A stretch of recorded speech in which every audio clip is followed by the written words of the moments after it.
Very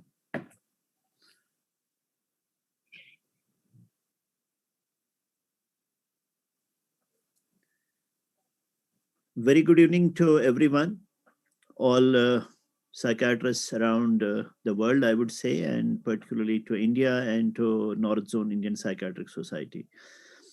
This is the online series that has been started by Indian Psychiatric Society North Zone to benefit our psychiatric colleagues, in particular, whether they are in medical college, either in private practice or they are doing their residency in anywhere in India or abroad. So we started with treatment-resistant schizophrenia last time, and this is the second lecture of the series. And today's topic is assessment and management of treatment-resistant schizophrenia. Special focus on how to use clozapine in our day-to-day practice, and we know that it has side effects as well, and how to manage its side effects. So today's lecture, again, we have a speaker from who is well known all over India for his research and for his academic career, is Professor Sandeep Grover, who is Professor of Psychiatry at PGI Chandigarh.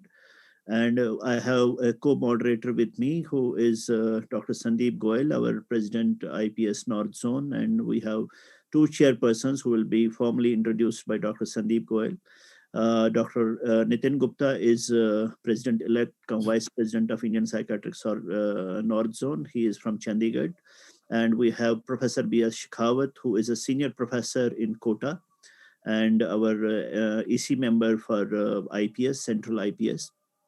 So I hand it over to Dr. Sandeep Goyal, and we have an announcement which we had promised in the last session, that every session will carry an award question, and it has been awarded to a particular colleague of ours, and Dr. Sandeep Goyal will do rest of the honors to announce the award and to call upon the chairperson.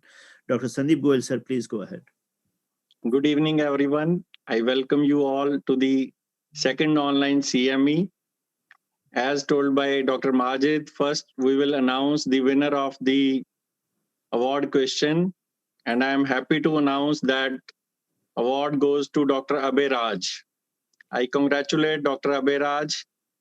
Kindly write your contact details in the chat box so that we can send you the prize. Today's chairpersons are Dr. Nitin Gupta and Dr. B.S. Shekhawat. Dr. Nitin Gupta is currently in full-time private practice. He is specializing in psychotherapy. Previously, he worked as professor of psychiatry in GMCH, Sector 32, Chandigarh. He is the president-elect of IPS North Zone. He also worked as consultant psychiatrist in NHS Foundation Trust, UK. His areas of special interest are community and rehabilitation psychiatry, liaison psychiatry, clinical psychopharmacology, and risk management. He was awarded the Kataria Memorial Gold Medal of PGI-MER for the best postgraduate student of the Institute for the year 1996-97, and he has received over 20 national and zonal conferences awards in India. And he was a recipient of 5 Clinical Excellence Awards during his tenure in the NHS. He has approximately 225 scientific publications and has co-authored 6 books, textbooks on mental health, and he holds key editorial positions in various journals. His most recent contribution at national level is he contributed to the development of capacity assessment guidance document by Central Mental Health Authority for Mental Health Care Act 2017. We welcome you, sir. It is my privilege to introduce Dr. B.S. Shekhawat. He is currently working as senior professor in Government Medical College, Kota. He is the past president of IPS North Zone. His areas of expertise is consultation liaison psychiatry. He has number of research publications in various national and international journals. He has a vast research experience of 28 years. He is the member of the editorial board of Journal of Mental Health and Human Behavior. He is the founder secretary of Hope Society, which is a telephonic helpline for psychological problems and prevention of suicide among coaching students. And other than psychiatry, sir is an avid cyclist and he cycles more than 50 kilometers per day. We welcome you, sir. And Thank you. with this introduction, I hand over the proceedings to the chairpersons.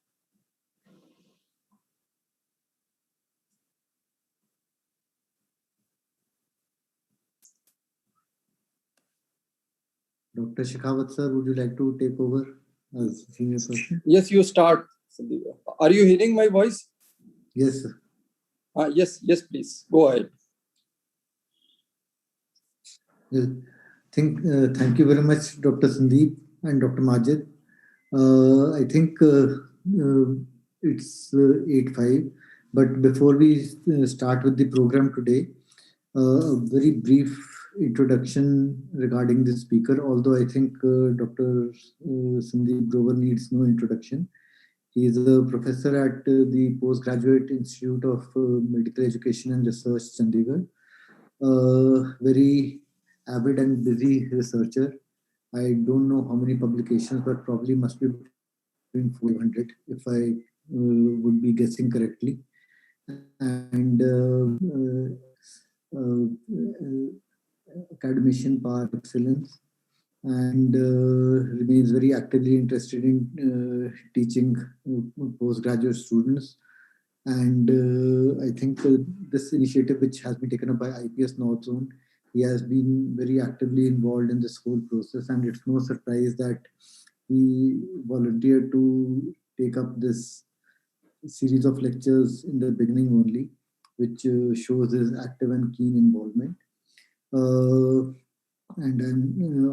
I missed out on the first lecture, but I heard it was very well received, and I'm sure that this series of lectures will continue to be delivered in the excellent manner in which we know about Dr. Sandeep's contributions.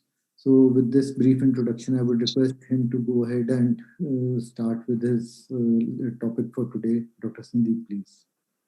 Thank you, sir. Am I audible? Very Yes, much. sir. Yeah. I thank the chairpersons and the moderators.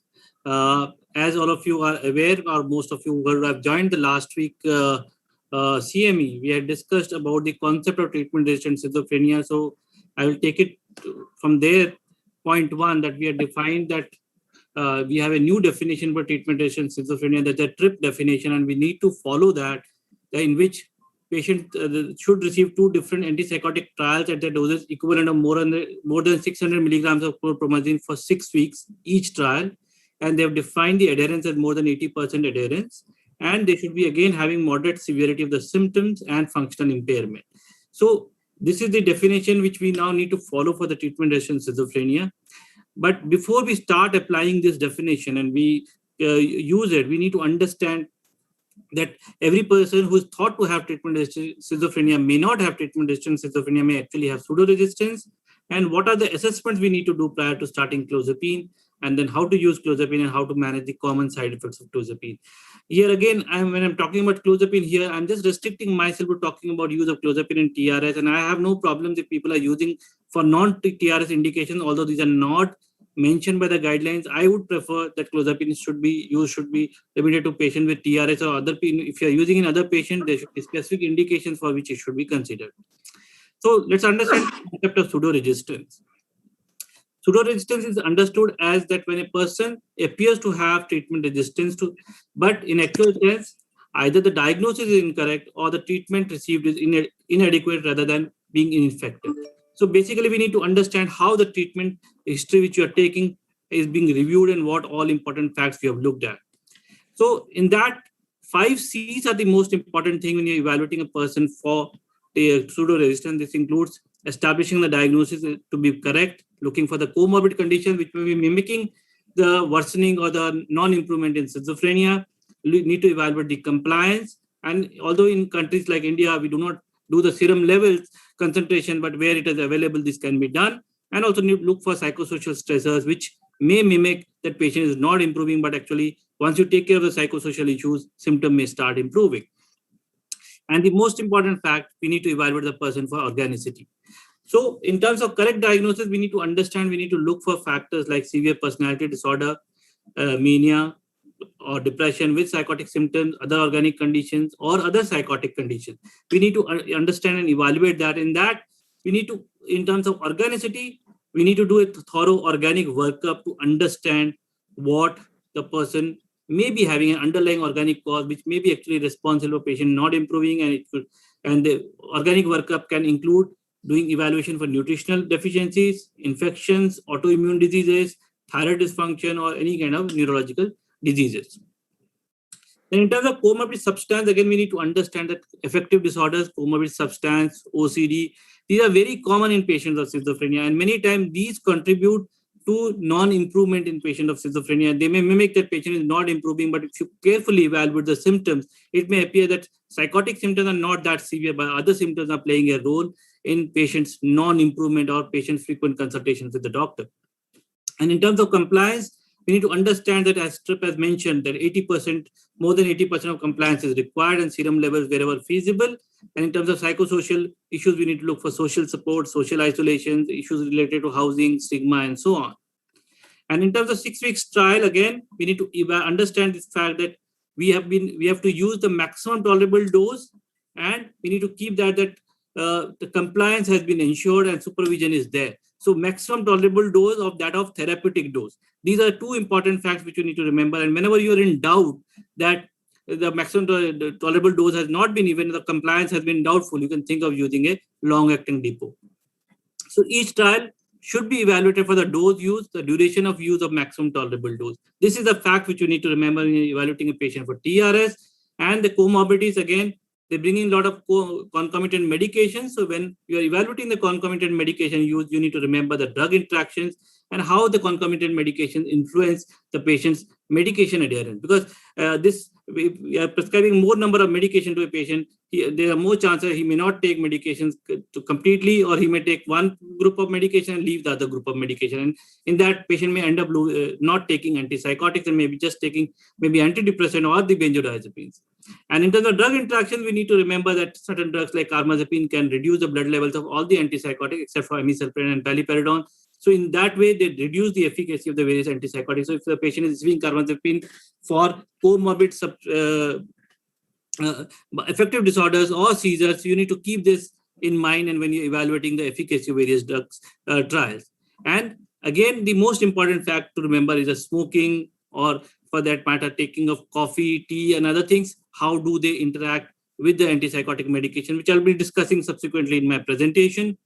And the other aspect is certain treatment-related mimickers may again manifest as worsening of psychosis. For example, if patients may be having akathisia, but if you're not taking a good history, not paying proper attention to his physical appearance and his behavior, it may manifest something as agitation, and you just keep on increasing the antipsychotic, and actually the condition keeps on worsening. Similarly, the psychotic symptoms seen as part of delirium may again be considered as worsening of the positive symptoms, and EPS may be considered as a worsening of negative symptoms. So we need to keep these facts in mind when you're evaluating that have I distinguished the different set of symptoms from other possible mimickers. And in all these conditions, sometimes just the reduction of dose may actually help in improvement. So what we need to do is exclude the confounders, ensure the adequacy of the 2 previous trials, optimize the current dose and treat the side effects if this has not been done, consider depot trials if adherence has been doubtful, and if there's a doubt about TRS, consider a prospective trial of non-clozapine antipsychotic, and if patient has not received second generation antipsychotics like olanzapine, risperidone, quetiapine, you can think of using this before you think of going for clozapine. So just we need to evaluate the step-by-step, that re-evaluate the diagnosis. If you think patient has organic psychosis or substance-induced psychosis, manage accordingly. But if you think patient still has schizophrenia, the symptoms are persisting, evaluate for comorbidity. If you think comorbidity is leading to non-improvement, manage the same. And still you see persistence of symptoms, evaluate for the side effects of medication. And again, if you're sure the side effects of medications are not contributing, then again ensure that the 2 trials have been received and then consider clozapine. So we need to remember these facts before we go ahead. And this is a case vignette, and I request people in the faculty group to answer this because others may not be able to answer this. So it's just a simple case vignette. A 28-year-old female housewife presented with 5 years history of auditory hallucination of discussing type, delusion of control and reference, made acts, short-lasting catatonic features, formal thought disorders, and the negative symptoms. Her mental state examination shows blunted affect, formal thought disorder, auditory hallucination, delusion of control, and love. And there is no history suggestive of any substance use, head injury, seizures, effective symptoms of hypothyroidism, and MRI brain appears to be normal. And in the treatment history, the patient has received 2 trials, that is risperidone in the range of 2 to 6 milligram for 18 months. Out of that, 5 to 6 milligram has been received for 4 weeks, and olanzapine has been received for 9 months at the dose of 30 milligram. So what would you consider this if you look at the response of 15 to 20%? Does this patient has TRS? Anybody? Yeah? No, sir. No. No. Okay. Why do you say he does not have TRS? Because they gave only 5 to 6 milligrams of risperidone for 4 weeks only, not for. Very good. So from that point, risperidone trial may be doubtful now. So what, in view of the poor response to olanzapine, she was continued on olanzapine 30 milligram and tablet aripiprazole 10 milligram per day was added, and which was gradually increased over the period of 4 weeks to 30 milligrams. And the combination of olanzapine plus aripiprazole each at the dose of 30 milligram was continued. And over the period, although we added aripiprazole, her symptoms kept on worsening. And additionally, she became violent and aggressive, tried to run away from the home, broke the TV at home, and threatened to kill her husband. So what do you think now? Does she has TRS? Yeah? Anybody? So what we need to understand that polypharmacy usually do not considered for the defining TRS. But what again, here what you see, that once you taper off the aripiprazole and started her on trifluperazine 5 milligram per day and gradually increased to 15 milligram per day, you continued with olanzapine 30 milligram per day, but over the period of 1 month, her symptoms started reducing and she improved to the extent of 70%. And then gradually you were able to take her off from olanzapine. So what do you think, what happened with the patient?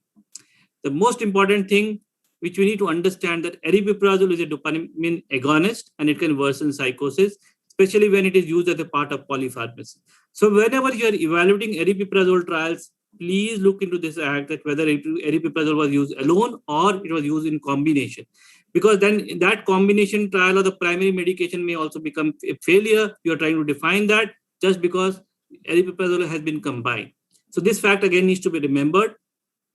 Now let's look at this second case. A 38-year-old male who has done his MBA presented with 9 years history of delusion of control, thought echo, thought broadcast, auditory hallucination of commenting and discussing type, delusion of reference, made act, somatic passivity, anhedonia, emotivation, apathy. And this had marked socio-occupational dysfunction. There was no history of substance use, head injury, seizures, effective symptoms, hypothyroidism, and his MRI was again normal. Now let's look at his treatment history. That he has received 4 trials, amisulpride, trifluperazine, risperidone, olanzapine. Amisulpride 400 milligram for 3 months, trifluperazine 30 milligram for 2 months, risperidone 4 milligram for 18 months, and olanzapine 30 milligram for 3 months. So what do you say? Does he has TRS? Yes? Anybody? Yeah. Okay, now let's see what happens. I treat this patient with olanzapine 20 milligram, and within 4 weeks, there is significant improvement in symptoms. And by the end of 12 weeks, patient is reported to be having 70% improvement. And by 5 months, he joins back the job. So what has actually happened to the patient? What we need to understand here, what has happened actually, is that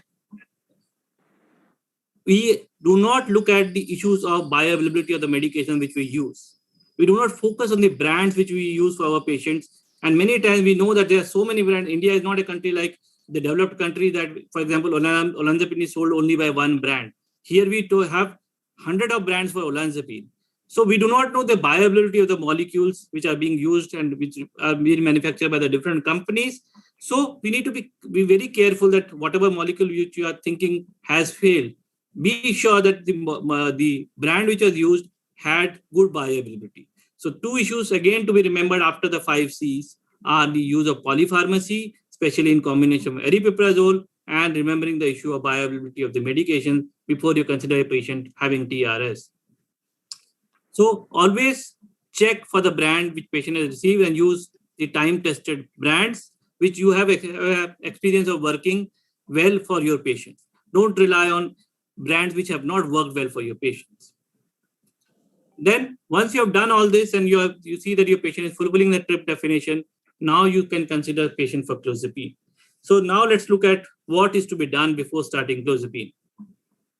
So you need to have a proper review of the comorbid diagnosis, both physical and psychiatric and substance use which the patient is having.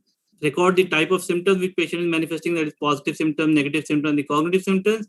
Rate their severity and look at the ongoing treatment both for the psychiatric ailments and the physical illnesses, and evaluate the psychosocial issues. Because it's not just the clozapine which you are going to start and everything is going to improve. You need to take a holistic approach and address all these issues along with using clozapine. Now, let's look at the status of prescribing clozapine in developed countries like United States and United Kingdom. There are specific guidelines for prescribing clozapine in terms of who can prescribe clozapine, what are the baseline assessment required prior to starting of clozapine, monitoring of the patients, and registration of the clinicians who are prescribing clozapine. And US, in fact, they have the risk evaluation and mitigation strategy program for clozapine. If you look at that, in contrast to that, India, we do not have anything. We do not have a clozapine registry. We do not have a specific recommendation as to who can prescribe clozapine. You can see neurologists prescribing clozapine to patients with Parkinson's disease, and then they having a lot of complications. They have not been monitored for hemogram, and then they coming with a lot of side effects. So this is what is the scenario which we have in India. We do not have monitoring protocols. Nobody follows that. And the serum level monitoring services are scarcely available in our country. So we need to be relying on our clinical skills while prescribing clozapine. So it's better to have consent of the patient and the caregivers before you start prescribing clozapine. You can have your own consent form where you can write whatever the discussion has happened between the family and the patient in terms of what are the specific information about clozapine you can give the patient, and you've given them what are the benefits, alternatives which are available, what kind of monitoring is required, what are the side effects, and what is their management. And all these needs to be documented in the patient's treatment records, because this is just for the clinician's safety. So what kind of information you're going to provide to the patient and the family, that what is clozapine, what are the indications, what would be the duration of treatment, what is the need and the rationale for blood monitoring and the physical health monitoring in terms of metabolic profile monitoring, what is the importance of medication adherence, and what are the consequences of non-adherence, because this is again very, very important when we are prescribing clozapine, and how to take clozapine as to what is to be done in case there is non-adherence, importance of lifestyle advices in terms of dietary and the physical exercises, issues of alcohol, smoking, and caffeine needs to be again addressed in the discussion. And what if a patient develops neutropenia or granulocytopenia? What are the common side effects, their incidence, and how to manage this? And what are the serious side effects and how to manage this? And what is the effect of clozapine on pregnancy and lactation, especially for women in the marriageable age? This is again very, very important to discuss. And what is to be done in case of patient having a serious side effect, whom to contact, how to contact, that information should be available with the patient and the family members. Again, clear information with regard to if the patient misses the doses, what is to be done, and what are the medications which are safe when patient is taking clozapine, because if patient develops fever or something, what medications can they take over the counter which they cannot take, and what medications prescribed by the physician are to be avoided. So this information should be available readily for the patient and the caregivers to follow, so that they are confident that when they are taking clozapine, they know what is to be done at what time frame. Then again, the history need to evaluate for the blood dyscrasias, different both for the patient and the family history, for the seizures, cardiac ailments, diabetes, thromboembolism, and all this, because this will give you an idea what is the possible risk of the patient. For this, and if you're evaluating a female, evaluate for the menstrual history, take history for OC symptoms, because clozapine is known to increase OC symptoms in patients in a subgroup of patients, or it can lead to drug-induced OC symptoms.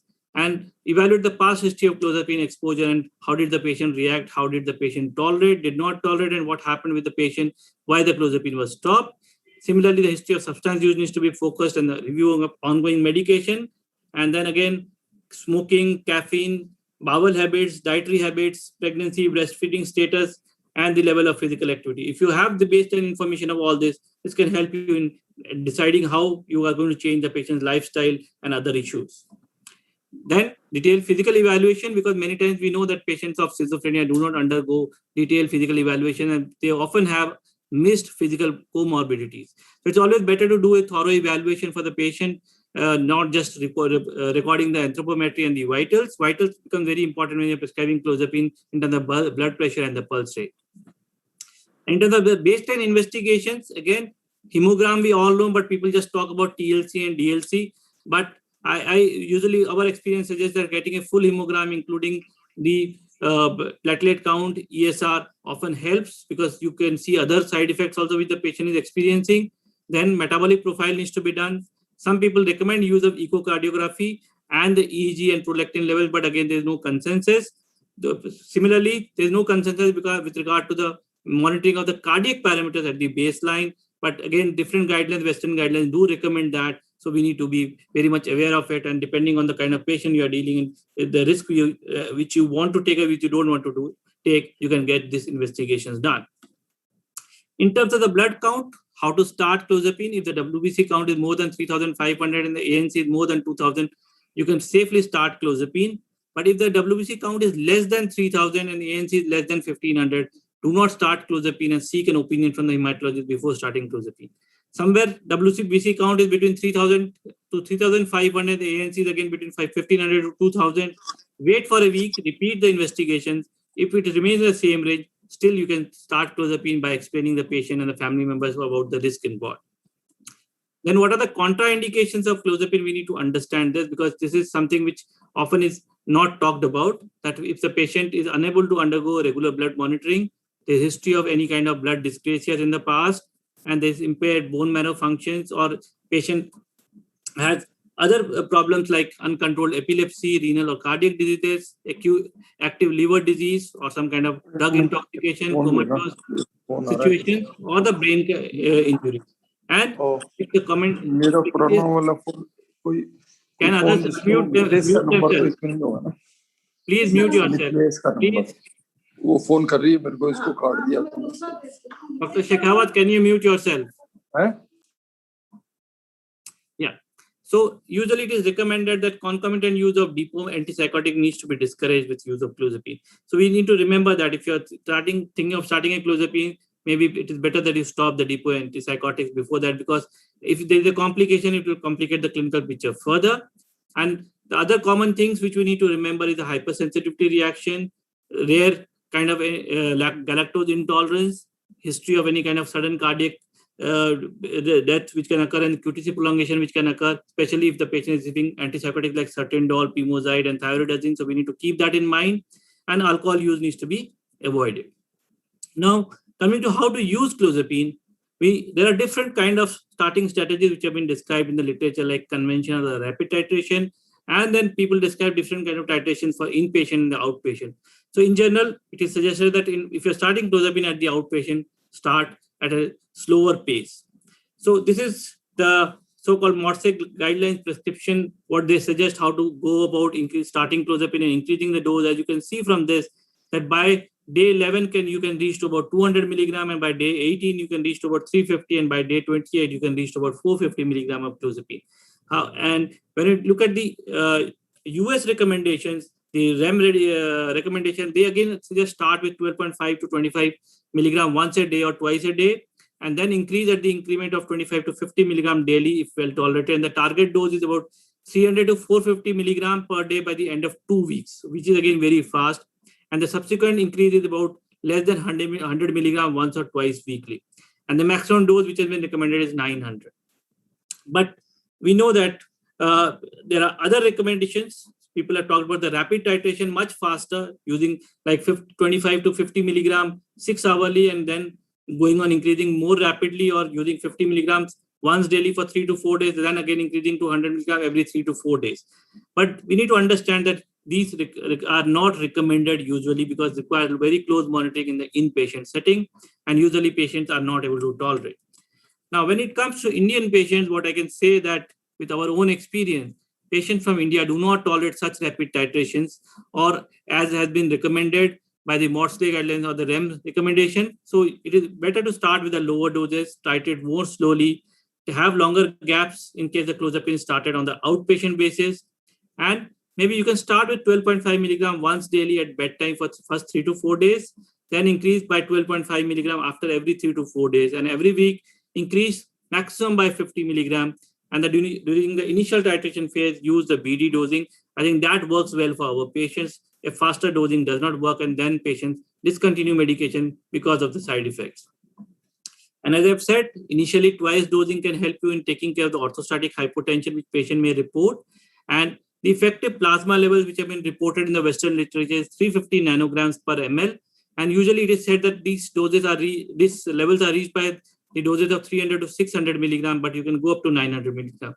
But the data from India and the other Asian countries suggest that they do not require such higher doses.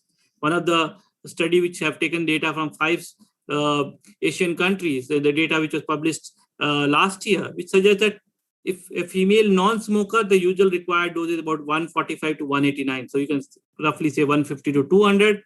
And males who are smokers, maybe about 250 to 300 milligrams. So you need to remember that this is your target dose. You should not be thinking about going for higher doses. Then we need to be very clear about what are the factors which will influence the metabolism of clozapine so that you can understand your titration and also understand the dose which you want to achieve. So the main enzymes which are involved in the clozapine metabolism are CYP1A2 and 3A4. Main is C1A2 because that's where you need to remember that how it is getting influenced, and it is influenced mainly by one of the major factors is smoking. So if your patient is smoking, try to stop smoking before starting of clozapine, and always monitor the smoking status while using clozapine, as smoking enhances the clozapine metabolism. So you need to remember that if you miss out on that, then your clozapine levels can go haywire, patient switching from a smoking status to non-smoking status, and all those things can lead to a lot of changes, and it can lead to either clozapine toxicity or ineffectiveness.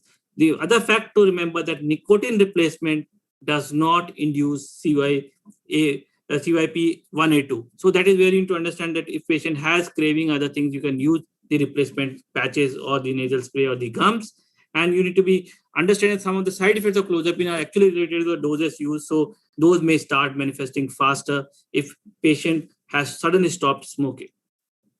Similarly, caffeine is an inhibitor of CYP1A2, so it can increase the clozapine level. So you again monitor the caffeine intake of your patients, and remember what other medication patient can take or not take depending on the CYP1A system, that what are the inhibitors, what are the substrates, and what are the inducers. In inducers, you need to remember that one is carbamazepine and the rifampicin. These are the rifampicin is basically, all of you know that is an anti-tubercular drug. So you need to remember that. On the other hand, INH is an inhibitor. And also when you are monitoring the patient dietary patterns, especially in the winter season when your patient is having relapse of symptoms, remember that certain dietary patterns they change, they take certain vegetables and other things which can actually influence the CYP1A2 activity. Either they can induce or inhibit that. So please take that history very carefully. And in terms of the activities, how different factors, so remember that strong inhibitors are fluoxamine and the ciprofloxacin, and the weak inhibitors are OCPs and the caffeine. Again, they can increase the clozapine levels. And in terms of 3A4, because 2D6 and 3A4 have similar inhibitors, so again, most of the antidepressants fall there. And moderate inducers are like smoking, carbamazepine, phenytoin. These qualify for the strong inhibitors.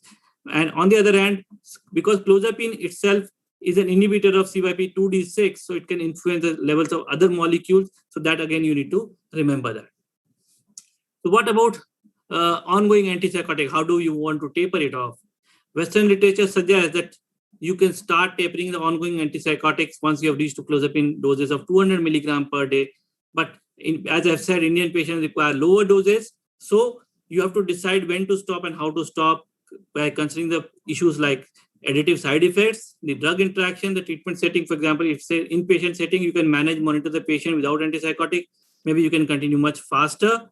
So you have to decide about taking all this into account. But the bottom line should be try to stop as early as possible. And when to get clozapine levels, usually these are not recommended, but if you're suspecting if you are experiencing poor clinical response, or there's history of medication adherence is suspected, or patient is having side effects which may be related to clozapine levels, then you need to think about getting the clozapine levels. And again, changes in the concomitant medications, smoking status, caffeine, and other things, again, may lead you to considering clozapine levels. and what to do when patient misses the dose of clozapine, because this is something which we need to understand. And this is, we need to understand that clozapine has a half-life of about 7 to 14 hours. So it clears from the body by about 3 days. So this is where you need to understand that the things which you need to evaluate, to determine the time frame and the number of doses that the patient has missed. And the number 2, what is the duration of clozapine use and the current level of hematological monitoring, that is whether the patient is within the first 6 months or has crossed the 6 months of clozapine monitoring. So if patient is within the first 6 months of monitoring, then if the discontinuation is less than 48 hours, no change in monitoring frequency, you can continue clozapine as it is. If it is between 2 to 7 days, means 3 to 7 days, monitoring frequency is not required, but you need to retitrate the dose as per the initial titration, and rapid titration can be done.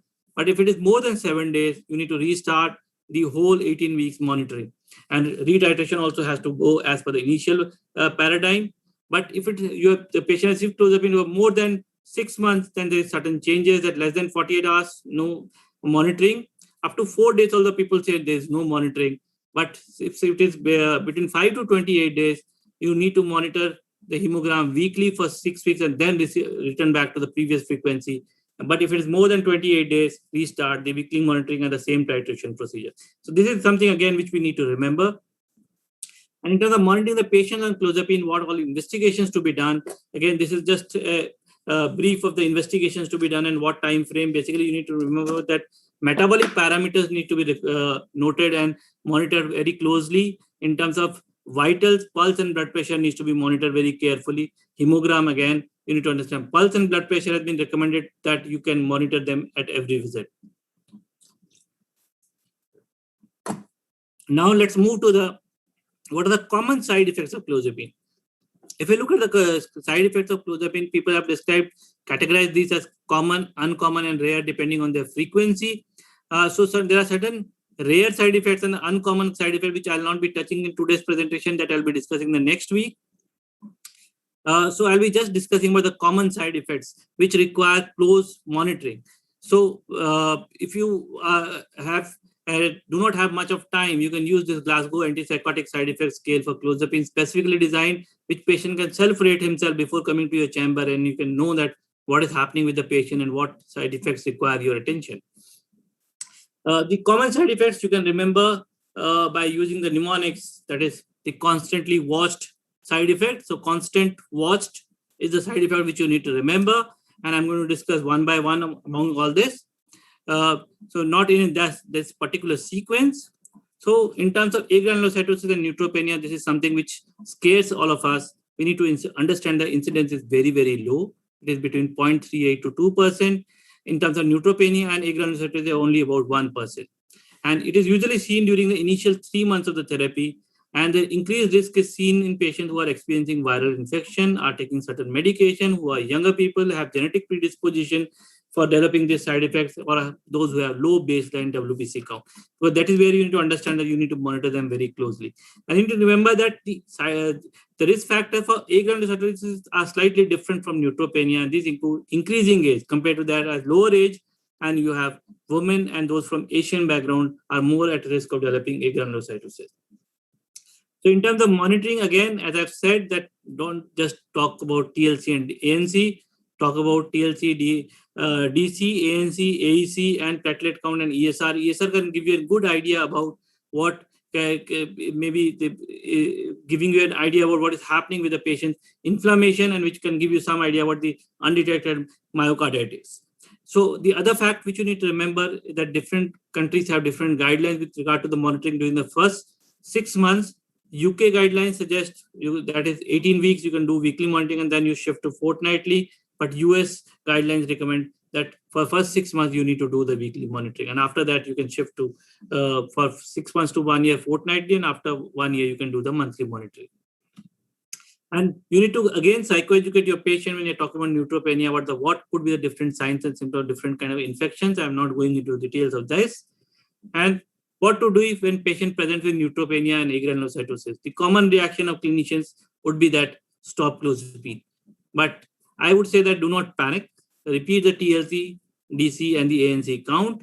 Look for other contributing factors, and better to repeat the sample in the later half of the day, because in general, it is being said that leukocyte count has a diurnal variation and higher counts are seen during the second half of the day. So if you want to take that much of risk and you want to monitor that, it will be better to take the afternoon sample for having a better idea about the TLC count rather than just relying on the morning count. And in terms of this so-called red, yellow, and green light, you need to remember that if the neutrophil count is between 1000 to 1500, you can continue clozapine, but do thrice weekly ANC monitoring. If it is between 500 to 1000, you need to stop clozapine and continue monitoring the ANC till it reaches 1000, and then monitor thrice weekly till it reaches more than 1500. And then the supportive care can continue. You can rethink of starting clozapine, but again, explaining the family members about the risk. But if the patient develops severe neutropenia, that is less than 500, you need to stop clozapine and monitor in liaison with the hematologist. You can use granulocyte clonine stimulating factor and so forth. And re-exposure with clozapine is to be avoided. Coming to another side effect, that is eosinophilia, which is again related to blood cell counts. Again, it is defined as the count more than 600 to 700 cells per microliter, and the incidence which is reported is about 1%. This is usually seen within the first 4 weeks of the treatment, but the Indian data suggests that about 10% of people can have eosinophilia, but this data comes from only one center and one study, so do not think that this may be true for everyone. And usually this is seen again in the initial phase, as I've said, and usually it is benign in most patients, but at times it can indicate a severe adverse reaction which may be underlying, which may be coming forth in near future, something like myocarditis, pancreatitis, hepatitis, colitis, and nephritis. So just monitoring the eosinophil count can help you in understanding this possible side effects of clozapine, which can be life-threatening. So if any of these is present, the indication is to promptly stop clozapine and evaluate for other causes, and stop clozapine if any of these is found, and rule out other causes in close liaison with the hematologist. But if you are not finding any of these count and but just patient has asthma, allergy, collagen vascular diseases, or some kind of parasitic infections, neoplasm, then treat these but continue with clozapine. But the most important thing, bottom line, is to carefully monitor the patient over the several weeks. Coming to thrombocytopenia, again defined as platelet count less than 1 lakh. Incidence which is reported in the Western literature is about 5%. Indian data reports slightly higher, from 8.2 to about 18%. And again, that is why close monitoring of platelet counts is required in liaison with the hematologist. And we need to rule out other causes. But stopping clozapine is recommended only if the platelet counts goes beyond less than 50,000. But again, need to monitor it very, very closely when you are trading between 50,000 to 1 lakh. Coming to the sedation, this is the most common side effect of clozapine, and usually patients should be instructed to avoid driving or operating a heavy machine when you're starting the patient on clozapine, and patient is not allowed the tolerance to this side effect, and is associated with higher dosing at the bedtime, and the dose reduction it should be considered if feasible as a first line. And the preliminary evidence from open label studies suggests that you can use something like modafinil, dextroamphetamine, methylphenidate, bupropion, and L-Dopa. But again, need to understand that all this medication can worsen psychosis. So this should not be the first line kind of medication which you should be considering for treating sedation with clozapine. In terms of fever, again, the incidence which has been reported from 0.5 to 55%. And again, it is usually seen during the initial 3 weeks. Transient rise in temperature is seen.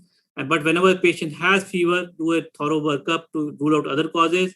And if patient has high fever, always think about NMS and other things like something like myocarditis.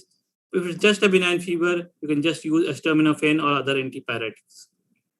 Coming to the next side effect, that is hypersalivation. Incidence rates, again, vary very, very widely. And it is one of the most distressing side effects, can affect the life of the patient in various ways. And this may again actually lead to discontinuation and so-called non-adherence with clozapine. So the first step is to lower the clozapine dose, slow titration if you're doing this is happening during the initial phase, and wait and watch strategy needs to be followed. And in the daytime, if the patient is having hypersalivation, chewing sugarless gums can help in swallowing. At night time, cover the pillow with a towel. You elevate the head end and sleeping on the side. All this can increase the so-called passage of saliva downward and decrease the risk of aspiration. In terms of pharmacological measures, again, you need to think about certain medication, but you need to, bottom line is that the benefit should outweigh the risk, and different medications have been suggested, but you need to understand most of these have anticholinergic properties and they can worsen other side effects of clozapine. So before you're considering medication, you need to keep this in mind, whether I can do away with without this medication. And in terms of evidence for this, surprisingly, the data is again not very conclusive, and the most of the data which is available from different studies, this meta-analysis suggests that maximum data is for propethylene and diphenhydramine and chlorpheniramine. But usually we don't use these molecules for managing hypersalivation. And the other molecules which have been used in the literature include something like amisulpride, sulpiride, and the antihistaminic. So you can choose one of them, but we need to understand the evidence for all this is low. In terms of constipation, again, the incidence rates are very high and it can lead to a lot of complications. And the most important thing to remember that complications can lead to fatality rate in the range of about 18 to 20%. And various risk factors are again the sedentary lifestyle, obesity, poor diet, lower fiber intake, and other side effects of clozapine, like which increase the diet and sedation. Increasing age can also contribute to constipation. Females are reported to be more at risk of constipation, and use of higher doses and use of concomitant medication which can cause constipation. So if a patient has red flag signs, you need to consult a physician. I'll be discussing the red flag signs in terms of the pain, abdomen, and other things like lack of bowel movements. So it's always better to prevent constipation by carrying out a baseline evaluation for constipation and managing constipation before starting of clozapine if patient has this. Then advising for the dietary and the lifestyle modification in terms of using high fiber diet, increasing the water intake, and increasing the physical activity. And always check and change the concomitant medication which may be contributing to constipation, and decrease the dose of clozapine if this is feasible. And ask the patient to maintain a stool diary that can help you in understanding how the patient is doing. And if you have to use laxative, you have different categories of laxatives, and people often unknowingly end up using the bulk forming laxative as the first line, but it is usually recommended that these are not the first line so-called laxatives to be used. And because they can actually, due to their water retaining property, the bulk forming laxatives can lead to increased gut motility, but that is thought of, but they have increased risk of obstruction. Similarly, the osmotic laxatives, they are again bringing a lot of fluid into the bowel, but they can disrupt the absorption of fat soluble minerals. So you need to monitor the serum electrolytes very carefully if you're using an osmotic laxative. And one of the laxative groups which has been recommended is the stimulant laxatives, which are being recommended in terms of using it as prophylactically in managing the clozapine-induced gut hypermotility syndrome. And this is the polyurea protocol which has been recommended by the Every Palmer from New Zealand. And what they recommend is that use a combination of Docusate and Senna, 2 tablets at night time.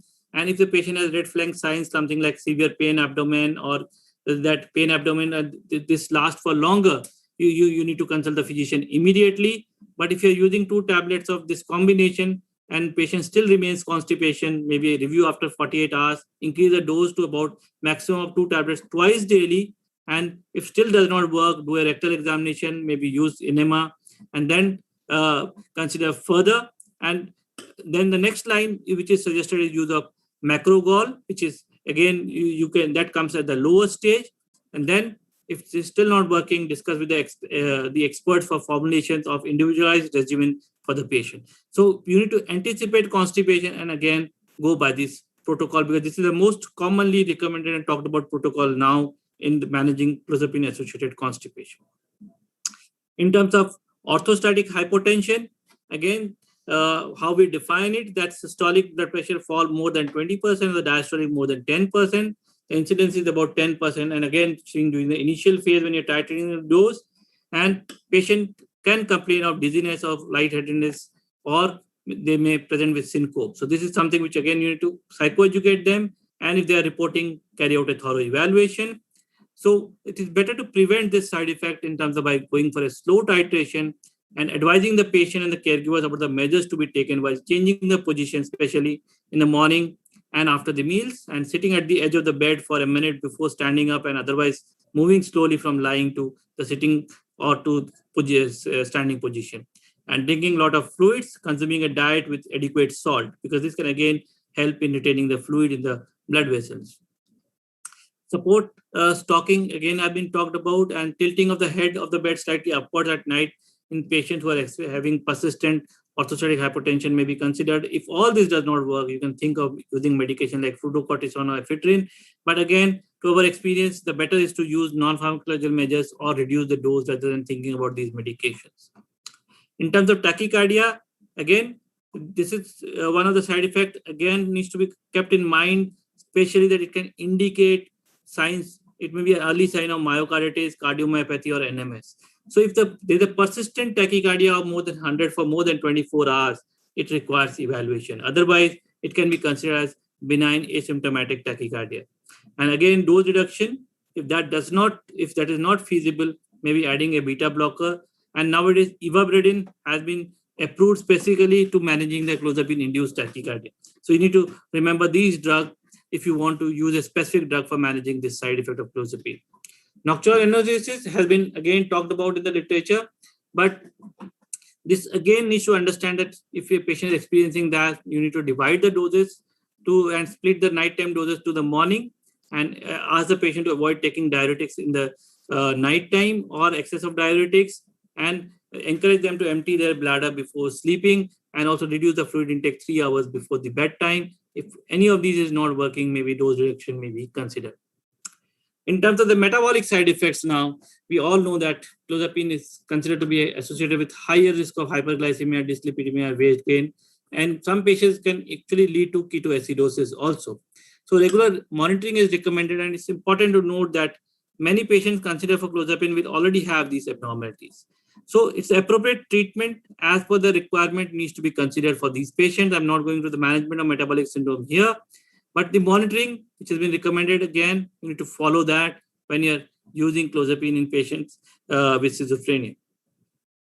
In terms of pregnancy and lactation, clozapine is one of the drugs which is the category B drug, so it can be used safely during the pregnancy, but it is known to be associated with higher risk of gestational diabetes mellitus, so you need to inform the patient about this.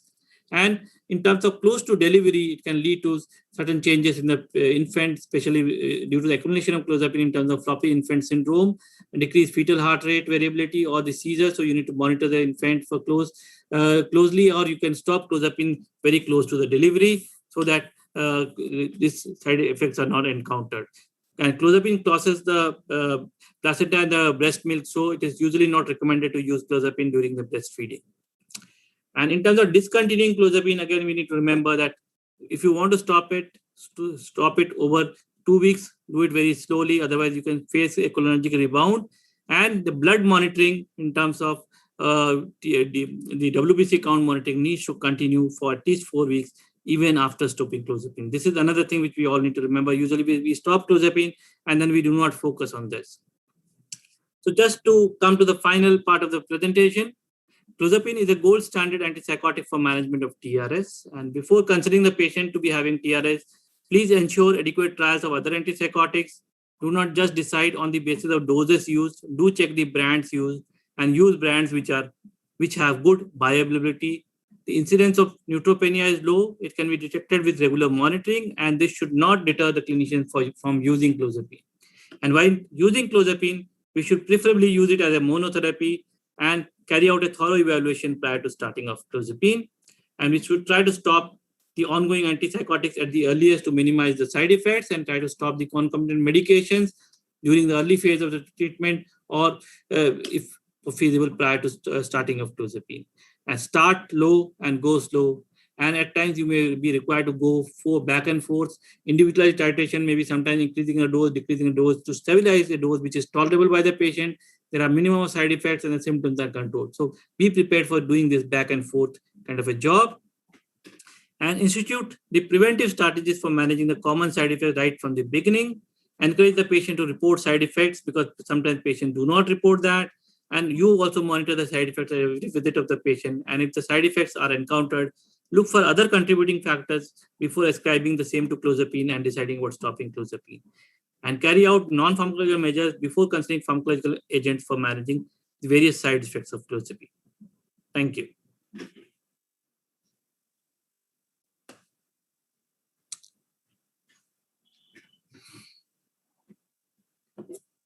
Dr. Shekhawat, unmute yourself, sir. Dr. Shekhawat, please unmute yourself. Okay. Thank you, Professor Sandeep, for a nice and lucid presentation. Dr. Sandeep has explained how to assess the treatment-resistant schizophrenia, how to manage treatment-resistant schizophrenia, particularly by using clozapine.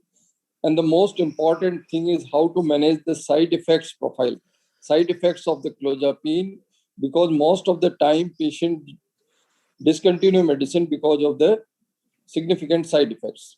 So everything explained very nicely, and the practical tips have been given for each and every type of problem. Now, I request Dr. Nitin Gupta, if you want to say something, then if organizers permit, we can have a question answer session. No, sir, I think we have shortage of time, so we can straight away proceed to the questions. Sir, we have sent you the link for questions, online question to both the chairpersons on your WhatsApp. Yeah. You can read the questions from there. Dr. Nitin, can you read, please? Okay. One question is from Dr. Sanjana. The question is, other management strategies for TRS apart from clozapine with maximum evidence? Okay. We have some evidence for using a combination of antipsychotics, that is polypharmacy, combining 2 second-generation antipsychotics or combining antipsychotics with ECT. But the evidence is not as convincing as that for clozapine. So we need to understand that if you want to compare that, clozapine stands out in terms of management of TRS. But there are other people who have evaluated the evidence, but again, need to remember most of these studies have come from China. So again, there is some doubt about the quality of these studies. So I'll leave it there. Dr. Sanjana is from Chandigarh. The next question is by Dr. Ajaz Ahmed from Srinagar. What is mental Parkinsonism in relation to clozapine treatment and how to manage this? Okay. I'm sorry, I have not heard this term called mental Parkinsonism. Maybe I need to look at the literature. But you need to understand that if it is being talked about the motor symptoms or the motor retardation with clozapine, again, in fact, clozapine is one of the antipsychotics which is recommended for management of psychosis in patients with Parkinson. So maybe you have given me something to think about, and I'll look at and maybe I'll answer then the next time if there's something more to this. I'll leave it there. Chota Chhatri from New Delhi. Cholinergic rebound on stopping clozapine. Yeah. Cholinergic, if you stop clozapine very rapidly, you can see cholinergic rebound in these patients, and the patient can come to you with diarrhea and other symptoms, or at times I have seen patient coming with catatonia. So you need to remember that patient can go into a locked in kind of a state. So you should be always, when a patient comes who's on clozapine comes to you in an OPD with an acute kind of catatonic feature or something with loose motion and other things, please first check the compliance. So the cholinergic rebound is well known with clozapine if you stop it very rapidly. Dr. Neha Agarwal from Rohtak asks, what are the effects of sudden stopping or missed doses of clozapine? Yeah. As I've said, that sudden stoppage can lead to cholinergic rebound, which I've already discussed. But other thing, it could lead to relapse of the psychosis. So that is again one of the factors which you need to remember, because of the supersensitivity psychosis, it can also lead to a full-blown relapse if you suddenly stopped clozapine. And what was the second part of the question, sir? Sudden stopping or missed doses. Yeah, the missed doses I have already discussed that how to restart, because if the missed doses are for the longer duration, your monitoring pattern changes, because so up to 72 hours you can do that kind of a monitoring which was continued earlier. But if the patient has missed the clozapine for more than 72 hours, then the monitoring pattern changes. 72 hours, 7 days, 1 month, and more than that. The monitoring patterns are very, very different. Dr. Lalchand Sundar from New Delhi. When to start clozapine in post-COVID or post-COVID vaccination patients? How safe is clozapine in such patients if there is altered blood biochemistry in such cases as per the reports available? Okay. In terms of post-COVID vaccination and post-COVID, again, the literature which has emerged is that we do not have that kind of a data for clozapine monitoring and other things, especially for the COVID patient. But what people have recommended, we need to understand that clozapine needs to be continued in patients who are on clozapine. In fact, in US, the REMS try to provide clozapine at home to people so that clozapine is never stopped for these people. So we need to understand that. That's number one. Number two, because the other studies which have come from UK suggest that people who are on clozapine are at a higher risk of developing COVID infection. But Indian data, or at least I can say from our experience, which we again sharing shortly, does not suggest that patients who are on clozapine are at a very, very high risk of developing COVID infection. In terms of if the blood parameters are already deranged, you need to follow the existing guidelines for the time being. That is the more than 3,500, then only you can start clozapine. Otherwise, you should not be starting clozapine. Okay. Dr. Sanjana Kathirwan from Chandigarh. If successful rechallenge, there are two parts here. If successful rechallenge has been done for agranulocytosis, why is past history of agranulocytosis a contraindication for starting clozapine? Okay. That's the first question from her. Yeah. Can I answer that? Yeah. See, when we are talking about past history of agranulocytosis, we need to understand that how severe was the agranulocytosis. As I said, if it was a severe agranulocytosis, you cannot do a rechallenge also. If it is moderate or mild agranulocytosis, that is where you are going to do the rechallenge. So that is why when you're evaluating the past history of agranulocytosis with clozapine, this factor come into play. Okay. Second question is, in today's telepsychiatry practice, where does starting of clozapine stand via tele itself or physical in-person follow-up is required prior to starting? Okay. Ideally, if you look at the recommendations of the telepsychiatry guidelines which has come in, clozapine, you require physical presence for starting clozapine.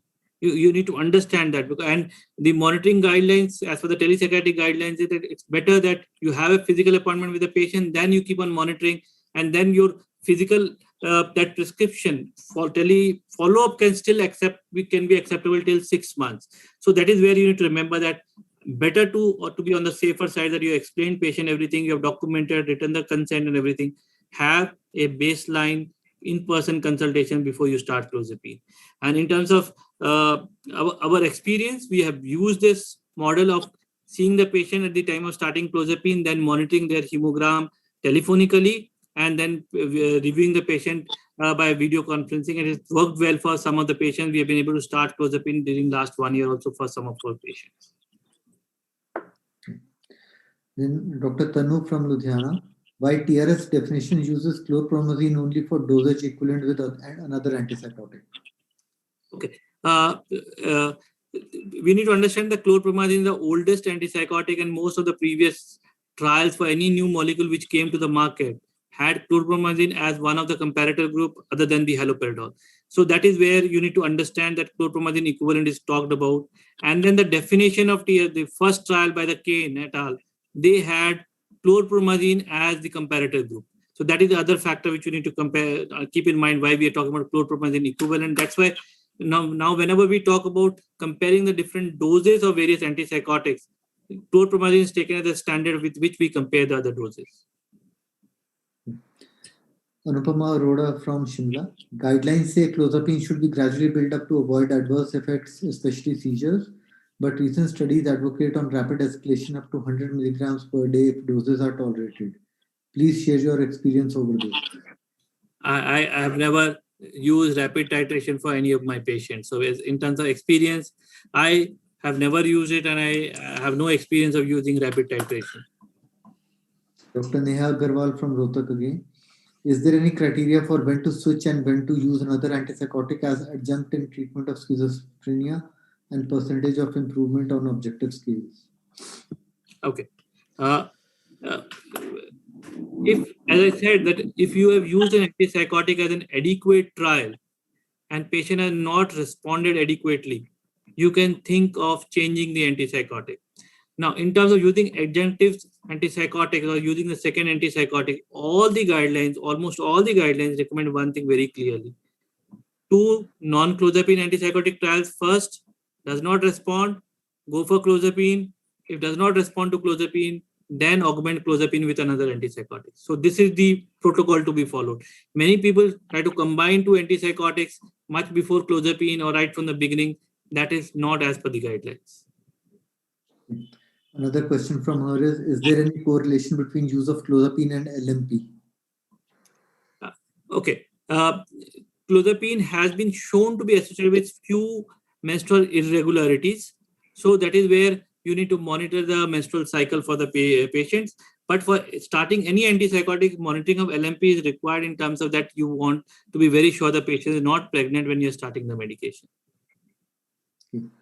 Chota Chhatri from New Delhi, clozapine and epigenetics. That's just a question. Just, I don't know how you would answer that. Okay. Let's leave it there. Okay. And the other question is benign ethnic neutropenia and clozapine. Any experience on that? Again, it is being recommended that if you are able to diagnose that patient has benign ethnic neutropenia, you can continue with clozapine. But again, that recommendation has to come from the hematologist and you need to do a close monitoring. And benign ethnic neutropenia, usually if it manifests, it will manifest before starting of clozapine. So that is where the catch is. If any neutropenia, if you are seeing it for the first time after starting clozapine, then it's very difficult to say that this is a benign neutropenia. And Dr. Lalchand Sundar again from New Delhi, how safe is clozapine in the present scenario of rising COVID cases or other asymptomatic and recovered cases of COVID? When should we restart clozapine after the recovery of COVID? And is COVID vaccination is interfering with clotting and blood biochemistry, and when to start it after the COVID vaccinations? Again, there is no data, as I said, in terms of vaccination availability, in terms of use of clozapine during the COVID era. The data is very clear that continue using clozapine in patients who do not have COVID infection. Again, there is no recommendation per se to stop clozapine in patients who have developed COVID infection. It totally depends on the physical status of the patient. If the patient is asymptomatic but COVID positive, you just keep on monitoring.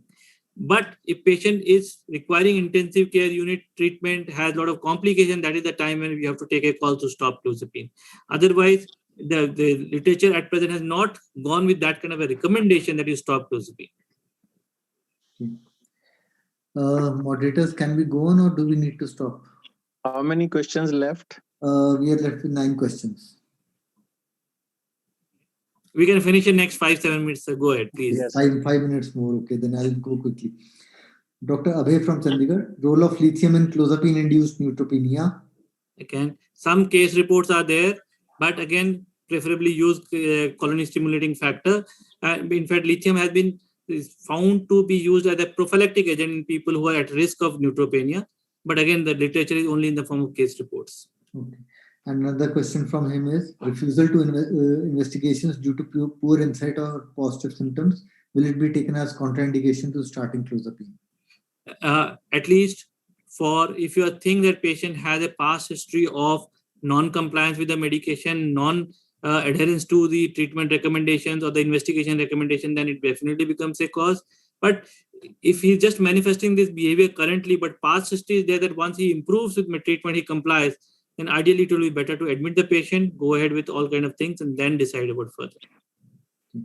Dr. Priyam Gupta from Bhopal, is OCD a dose-dependent side effect of clozapine? Again, it's not being evaluated from that perspective. It has some people have tried to report it as dose-dependent, but it is seen at all kind of doses. So at present, we do not have evidence to make that kind of a conclusion. Okay. Dr. Jasleen Kaur from Ludhiana, can clozapine be rechallenged in cases of neutropenia or agranulocytosis? And how do we go about? As I said, if patient has mild to moderate neutropenia, especially moderate neutropenia where you have to stop clozapine, mild you don't stop. So in moderate neutropenia, you can re-challenge with clozapine, but again, take the consent of the patient and the family and evaluate what other options you have. If you do not have any other options, explain the family, patient, get the consent, and then go ahead. But for severe neutropenia, re-challenge is not recommended. Dr. Gulzar Muzaffar, clozapine-induced seizures and its management. He's from Srinagar. Sir, that is coming in the next presentation after 2 weeks. That's fine. Dr. Priyam Gupta asked another question. Is hypersalivation considered a good indicator that patient would respond well to clozapine? Again, to best of my knowledge, it has not been taken as an indicator of an efficacy parameter. So at least whatever I have read, I don't see that this has been reported in this way in the literature. Dr. Divay Mangla from Yamunanagar. His questions are: what is the status of using valproic acid with clozapine? If you are using for augmentation or you're managing seizures, you can use it, but need to understand that valproate, if you're using with clozapine, a patient who has especially constipation, patient are go to the risk of hyperammonemia and the liver dysfunction. So remember that this combination is not very safe and it requires very close monitoring. Okay. Role of Dulcolex in clozapine-induced constipation. Dulcolex is a stimulant agent, so it's one of the good choice. Okay. And clinical indicators of clozapine-induced paretic ileus or serious constipation. Especially the bowel frequency, if you're monitoring, if the patient is reporting severe pain abdomen which is persisting, not passing flatus, patient do not have bowel sounds, or reporting severe so-called loud bowel sounds, these are indicators that patient may be having severe constipation or the CIGH. Well, thank you. I finished the questions. Thank you, sir. I also appreciate Dr. Sandeep Grover. You have explained everything very nicely and sharp and precise answer of every question. Okay. Very quickly, very fast. I'm also being honest. If I don't know, I say I don't know. Yeah. Yeah. So I think maybe, sir, we can hand back to the moderators now. I'm thankful to the chairpersons. What a wonderful CME it was. Lecture was wonderful and participation of delegates was great, shown by number of questions. I have 2 announcements to make. One, I request the chairperson to choose a best question, but that will be declared in next CME. Second, next CME is on 14th of April. With 14th of April. Okay. We are doing it on 2nd and 4th Wednesday. Actually, it is after 3 weeks. You are right. It should be on 7th, but we fix 2nd and 4th Wednesday. And I request delegates to send suggestions to Dr. Majid for next topics. What should be the topics? What topics you want? With these words, I hand over the proceedings to Dr. Majid. Thank you very much, Dr. Sandeep Goel. Thank you, Dr. Sandeep Grover, Dr. Nitin Gupta, Dr. Shekhawat, sir. Thank you all. I would like to thank everyone who have participated in this webinar, and it is comparable, numbers are comparable to the earlier seminar. So we are really, I would say that we are over the moon the way the people have interacted with our speaker, learned speaker, although they cannot speak, but they can put their questions in the chat box. But we encourage questions. That is what the beauty of this online CME is.